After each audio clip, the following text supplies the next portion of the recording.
Nacional de Ordesa, unos inquilinos muy, pero que muy especiales. Hola, ¿Qué tal, Arantxa? Buenas tardes. Muy bien.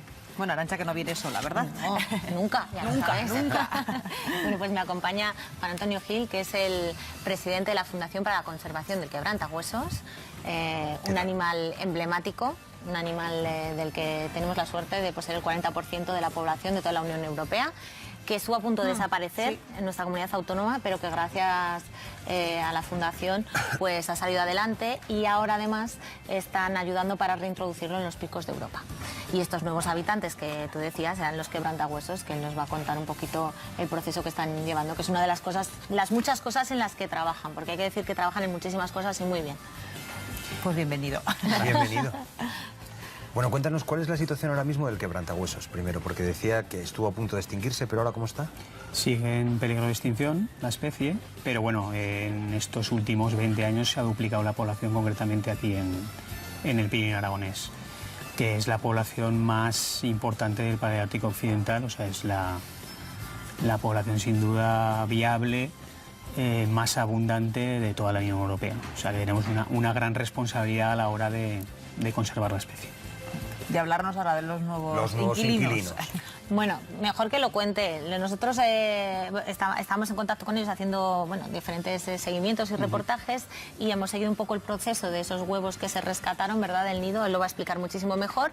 Han estado en el cría, en Pastriz, y ahora la semana que viene van a ser trasladados al Parque Nacional de Ordesa a seguir su siguiente periodo de adaptación, que es más o menos 2-3 meses, para luego ser reintroducido en los picos de Europa. Pero bueno, cuéntanos tú un poquito cómo ha sido el proceso, cómo está yendo. Bueno, el proceso es que hay una serie de parejas en el Pirineo aragonés que, por una serie de circunstancias tienen unos historiales reproductores bastante malos, ¿eh? Entonces no se reproducen ni bien ni con normalidad.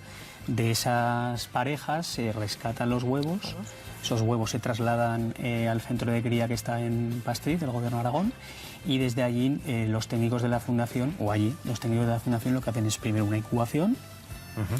Ya se producen las eclosiones después de 54 días de incubación, y una vez que se producen las eclosiones, pues los técnicos lo que hacen es cría en aislamiento humano. En ningún momento los quebrantahuesos pueden, a no ser la primera semana de vida, que aún prácticamente no ven, no pueden ver en este caso a personas, porque si no se podrían improntar, podrían reconocer en este caso a la persona como la especie. Entonces lo que se trabaja es con como el padre o la madre, en este caso, exacto. Claro. Entonces lo que se hace es trabajar con una marioneta. Complicaría su puesta en libertad. Claro. Exacto. Porque se acercarían a los núcleos urbanos o a los núcleos humanos para pedir comida, por ejemplo. O, por ejemplo, a la hora de reproducirse no reconocerían a su especie como tal, y entonces tendrían problemas a la hora de la reproducción. Entonces tienen que reconocer siempre, en este caso, a su especie. Por eso se emplean unas marionetas. Es curiosísimo. Sí, es todo un mundo, muy complejo y con mucho trabajo detrás. Sí, con bastante. Os ponéis como un guante, ¿no? Sí, que representa un quebrantahuesos, ¿verdad? Como si fuera mamá, quebrantahuesos. Supongo como los polluelos, sobre todo es información visual, y ya identifican a la en mamá este caso a la marioneta. Bueno, esto no es la primera vez que se ha hecho con otras especies, por ejemplo con el cóndor de California. Nosotros lo que hemos adoptado es la biología reproductora, en este caso las costumbres concretas del quebrantahuesos lo hemos adaptado al proceso de cría en aislamiento humano.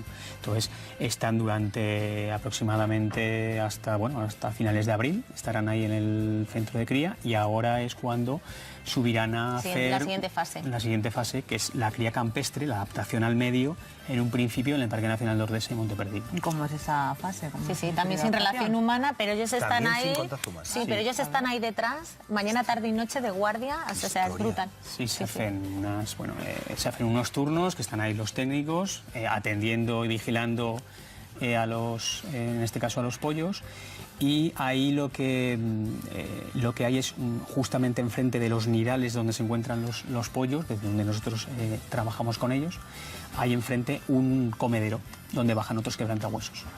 Y gracias a eso los pollos, ellos van poco a poco visualizando otras costumbres o van viendo el funcionamiento de su misma especie.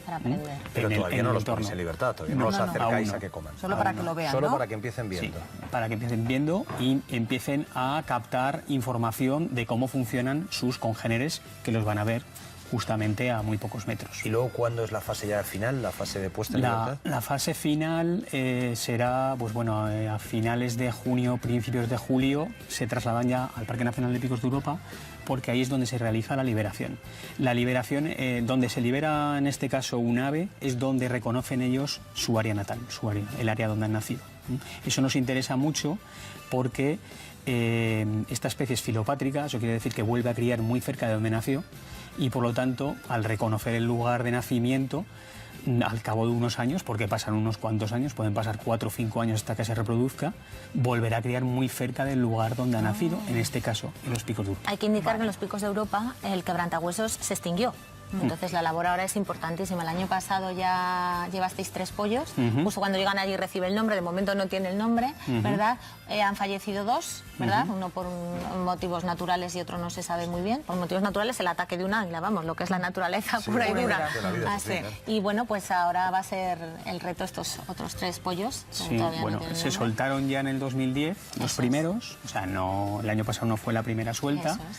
O sea, ahora mismo ya hay allí 3 ejemplares más o menos estables, con la venida de ejemplares desde Pirineos, y lo que se intenta es que allí aparezca una nueva población, porque allí se extinguió, pues a mediados del siglo pasado se extinguió allí la especie, y lo que estamos intentando es restablecer allí la población, siendo que aquí en los Pirineos podemos aprovechar, en este caso, estos huevos que se perderían aquí, y de ahí llevar ejemplares a De Picos verdad de que Europa. esto es todo un mundo Sí, por vaya descubrir, mundo. Juan Antonio. De verdad, muchísimas gracias por Muchas habernoslo gracias, ¿verdad? contado. Y Arantxa, un titular para esta noche que vamos a ver en la Titular madriguera. solo. Un titular. Acercarnos a la realidad de las denominadas razas de perros potencialmente peligrosas. Así, Ahí está. ¿Qué os parece? Pues a los dos que lo vamos a ver. Muchísimas gracias, esta Gracias. noche a las 9:30, como siempre. la madriguera. Gracias. Bueno, nos vamos y les dejamos con nuestros compañeros de Aragón en Abierto. Alba Jimeno, buenas tardes.